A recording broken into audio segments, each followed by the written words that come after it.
Om Swastiastu.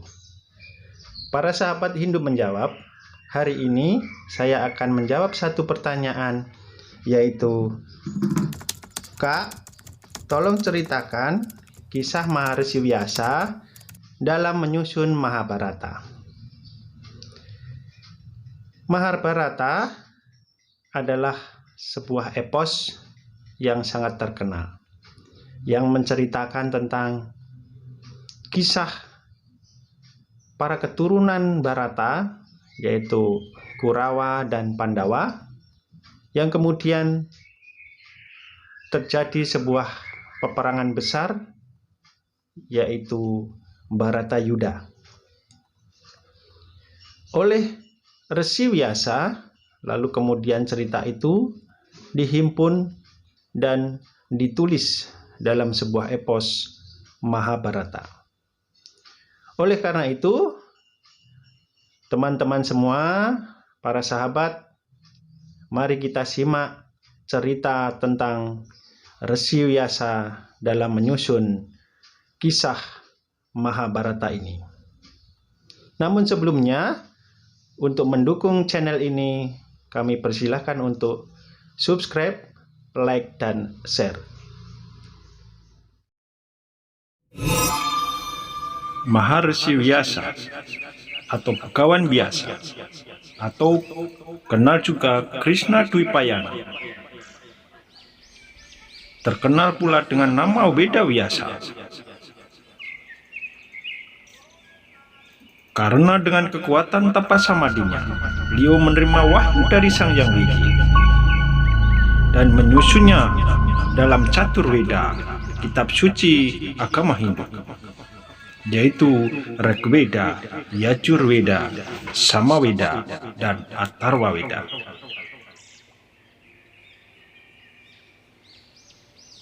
Beliau hidup bersama cucunya Pandawa, Yudhishthira, Bhima, Arjuna, Nakula, dan Sadewa.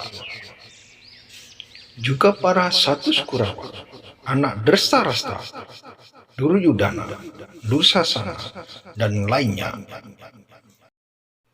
Beliau sesekali berkunjung ke Hastinapura, menjenguk Ibu Suri, Durgandini.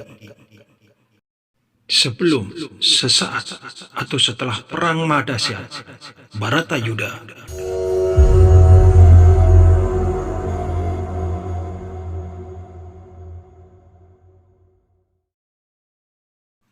dengan mata batinnya, beliau mampu melihat bagaimana perilaku para cucunya, Pandawa dan Kurawa. Tingkah pola Pandawa dan Kurawa bukan putih, bukan hitam, namun kelabu. Pada suatu saat, Maharsi sedang duduk di bawah pohon, merenungi apa yang pernah dialaminya. Tiba-tiba muncul cahaya yang kian berpendar dan mendekat.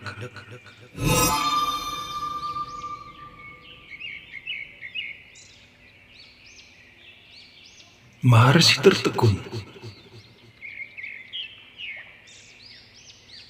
Pendaran sinar ribuan warna membias dan menyatu menjadi sosok bayangan.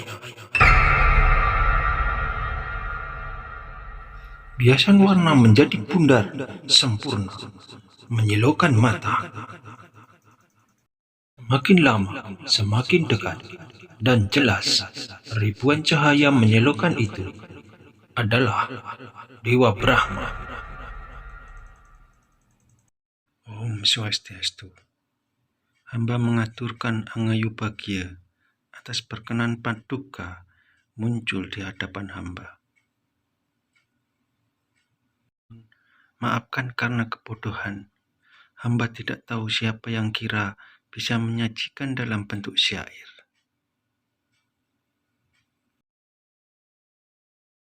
Hamba mohon petunjuk Paduka.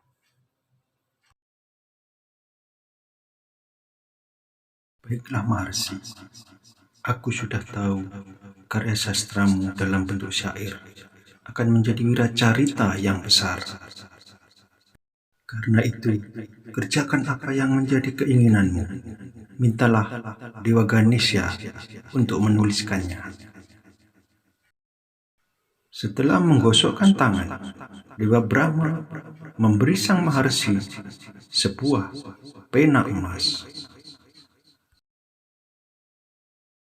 Setelah menyerahkan pena emas itu, Dewa Brahma langsung menghilang.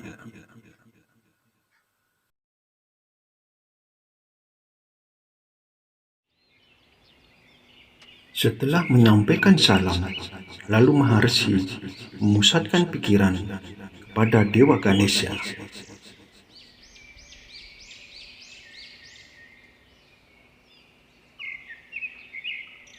Karena ketulusan hati Sang Maharsi, maka Dewa Ganesha hadir di hadapannya. Om Swastiastu. Maafkan hamba mengganggu Dewa Ganesha.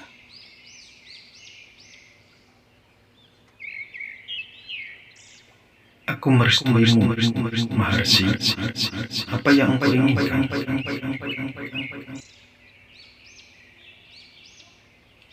Lalu Maharsi Vyasa mengutarakan keinginannya untuk menulis Mahabharata, kisah-kisah epos Mahabharata sesuai petunjuk dari Dewa Brahma.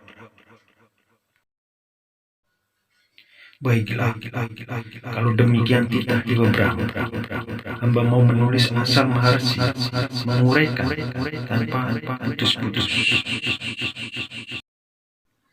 Dewa Ganesha lalu kemudian menulis syair mengalir tanpa henti, menuliskan semua yang diucapkan oleh Maharsi. Dalam kisah tersebut, dikarenakan tinta pena habis, lalu Dewa Ganesha mematahkan salah satu taringnya untuk digunakan untuk menulis kisah tersebut. Akhirnya, setelah 2 purnama, selesailah epos Mahabharata itu. Epos Mahabharata bukan sekedar syair. Ini adalah perjalanan nyata dan pengalaman sukma Sang Maharsi yang menceritakan kehidupan keluarga Bharata dan menggambarkan pecahnya perang besar Bharatayuddha. Selain itu, berisi ajaran filsafat, spiritual, dan moral. Demikianlah kisah Maharsi Vyasa dalam menyusun epos Mahabharata. Semoga bermanfaat. Om Santi Santi Santi Om.